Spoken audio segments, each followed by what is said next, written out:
முடியலையே, காலை தூக்கி வைக்க முடியலையே, ஐயோ வைக்க முடியல. டேய் கால் கொஞ்சம் திமிரு பிடிச்சிக்கிச்சு, இங்க ஓடியாடா, கொஞ்சம் காலை வச்சு விடுறா, காலை வச்சு விடுறா, நடக்க முடியல, வலிக்குது, வாடா வாடா. எது திமிரு பிடிச்சிருக்கிறேன் உங்ககிட்ட நான் இதை பல வருஷமா சொல்லினுக்கிறேன். நீ எங்க நம்புற? எனக்கு ஏட்டிக்கு போட்டியா பேசி சண்டை தான் வச்சுருப்ப. இன்னைக்கு உன் வாயாவே ஒத்துக்கினியா எனக்கு திமிரு பிடிச்சிக்கிச்சுன்ட்டு? நிறைய பேர் இப்படி ஒத்துக்கிட்டே கிடையாது, ஆனா நீ ஒத்துனுக்கிற. திமிரு பிடிச்சிக்குதுன்னு சொல்றேன், நீ என்னடா வெட்டி பச்சி பேசிங்கிற? வந்து கொஞ்சம் காலை வச்சு விட்டு போடா, வாடா சீக்கிரம் வாடா, வலி தாங்க முடியல. உடம்பு ஃபுல்லா திமிரு பிடிச்சிருக்குதுன்னு பல வருஷம் சொல்லிக்கிறேன். அது என்ன காலை மட்டும் உனக்கு திமிரு பிடிச்சிருக்குது?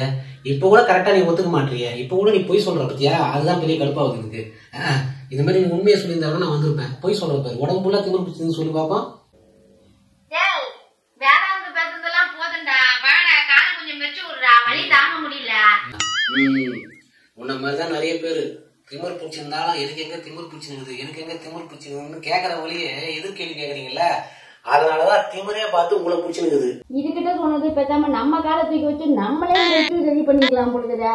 அட மோதே ரொம்ப வாசிக்காத, நல்லா அவஸ்தப்படு. கால் உள்ளதான் திமிரு பிடிச்சிருக்குது, அது தலை வலிக்கும் அப்படியே பறவை வரட்டும்.